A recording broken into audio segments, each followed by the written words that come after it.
For more on the latest developments with the Ukraine-Russia war, let's bring in our RISE special correspondent, John Cookson, who joins us live from Lviv.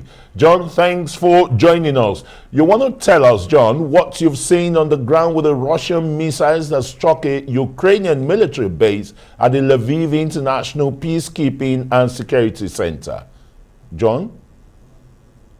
Yeah, good evening, guys. Well, it's around 5:30 this morning, local time. 30 cruise missiles were launched from Russian territory. They flew around on this incredible journey around and above the Black Sea and then hundreds of miles north to slam into this base, which is less, as you say in the intro, less than 20 kilometers from the Polish border. It's the biggest single deadly attack since this 18-day war began. 35 people dead.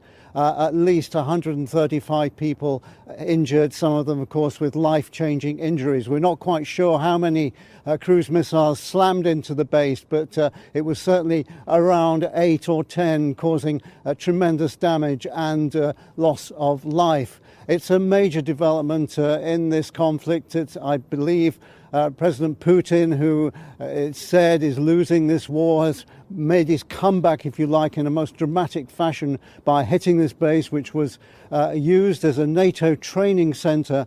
And the point about the strike is that there is no way that Moscow didn't know for sure that there weren't Western military trainers at that base who could have been killed in this attack. We know that Western trainers were on the ground in the area, but whether any one of those were killed or injured, we'll have to wait and see.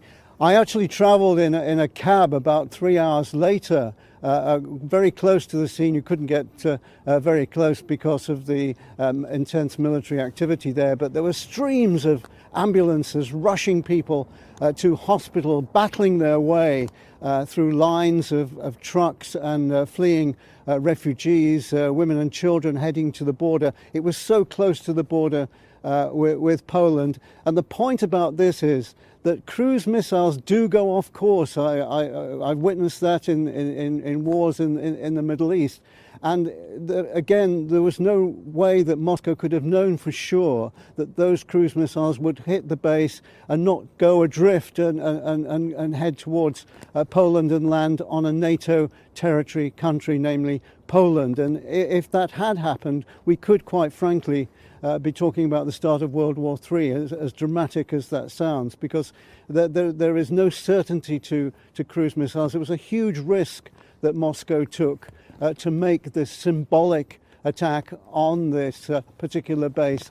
There have been calls tonight for the establishment of a no-fly zone on Ukraine. This, of course, is never going to happen because that would potentially put NATO in conflict with Russian Air Force planes and the possibility of NATO shooting down a Russian plane. And again, that would lead to potentially World War III. So, things can go dramatically wrong in these kind of attacks. And it was a very close thing today that those cruise missiles didn't go off course, or at least one of them, and strike Polish territory. Guys.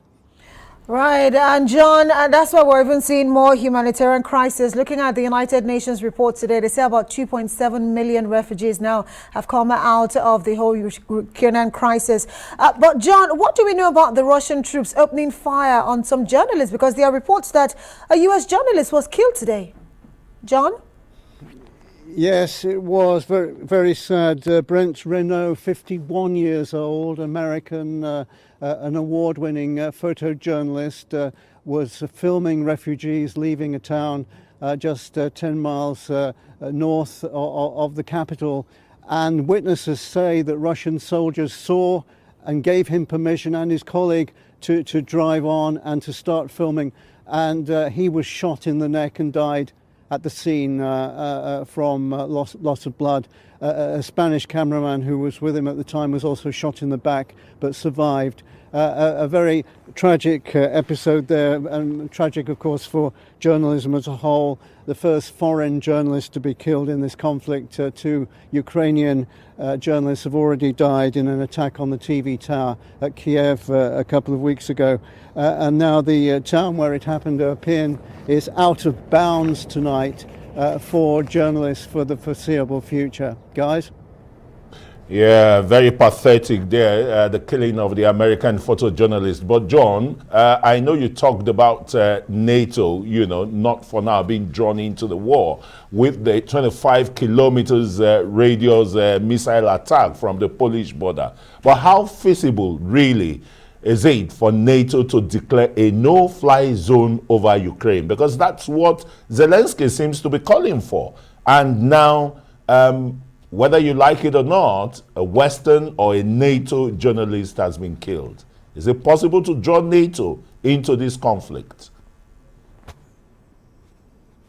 If Russia is trying, or if Ukraine is trying, then yes, they will try very hard, but it's not going to happen.